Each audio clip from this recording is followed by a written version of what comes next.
3 ខែរហូតដល់លោកអ្នកគ្រូចប់ទៀតអញ្ចឹងបាទចឹងនេះគឺជាគោលបំណងជាការហេតុអីបានយើងត្រូវការស្វែងយល់ទៅណាចឹងហើយមើលនៅក្នុងពាក្យចឹងបានន័យថានៅក្នុងអ្វីដែលខ្ញុំដាក់នៅក្នុង slide នេះប្រហែលជាពាក្យនៅព្រះ context បាទប៉ុន្តែខ្ញុំចង់ពន្យល់ឲ្យលោកគ្រូងាយៗស្ដាប់គឺទី1បានតែបានធ្វើស្វែងយល់តម្លៃទី1ខ្ញុំគិតថាតម្លៃជួយលោកគ្រូខ្លួនឯងគាត់ពេលដែលលោកគ្រូធ្វើការស្វែងយល់តម្លៃនឹងទៅលោកគ្រូនឹងឃើញពីចំណុចខ្វះខាតនៅក្នុងពីចំណុចខ្វះខាតរបស់ខ្លួនឯងអញ្ចឹងពេលដែលលោកគ្រូមើលនៅក្នុងសំណួរដែលខ្ញុំអត់គូលោកគ្រូទៅខ្ញុំនឹងដឹកជូនលោកគ្រូមូលហេតុការធ្វើតែសប្តាហ៍នេះវាមានប្រមាណចំណុចទូទៅរបស់លោកគ្រូឃើញថាចំណុចទាំងអស់នោះលោកគ្រូបានធ្វើចំណុចណាខ្លះមិនបានធ្វើចំណុចណាខ្លះបាទ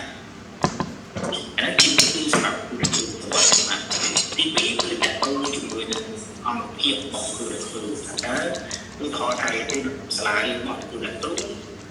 ចង់ឲ្យចប់ស្តង់ដារសាលាគំរូប៉ុន្តែដល់ពេលងាកមកមើលស្វែងយល់តម្លៃដែលលោកគ្រូធ្វើការស្វែងយល់តម្លៃនៅក្នុងឧបករណ៍ដែលយើងបានរៀបចំសមត្ថភាពរបស់លោកគ្រូតាក់ទងជាមួយនឹងកិច្ចការបានពីទាំង6តាក់ទងជាមួយនឹងទីសាស្ត្រទាំង6ពី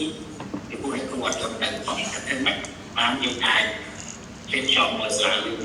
របស់ស្តង់ដារបានព្រោះស្តង់ដារសាលាគំរូគឺតែដើម្បីបំពេញស្តង់ដារសាលាគំរូនឹងបានខ្ញុំជឿថាការអត្ថប្រយោជន៍ទាំង6ដែលជាសាស្ត្ររៀនទាំង6ដែលលោកគ្រូសាស្ត្របានណែនាំតែលោកបានណែនាំលោកគ្រូគឺវាជាពីសម្បត្តិគ្នាតែនោះបាទ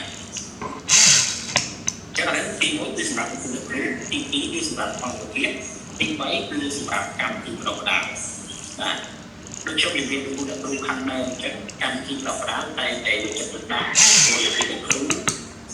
ការរៀបចំកម្មវិធីសិក្សាឬក៏កែលម្អកម្មវិធីសិក្សាដែលកម្មវិធីដល់លោកគ្រូនឹងគឺឆ្លើយតបទៅនឹងបច្ចុប្បន្នជាក់ស្ដែងសាលារៀនរបស់លោកគ្រូបាទហើយទី3បាទ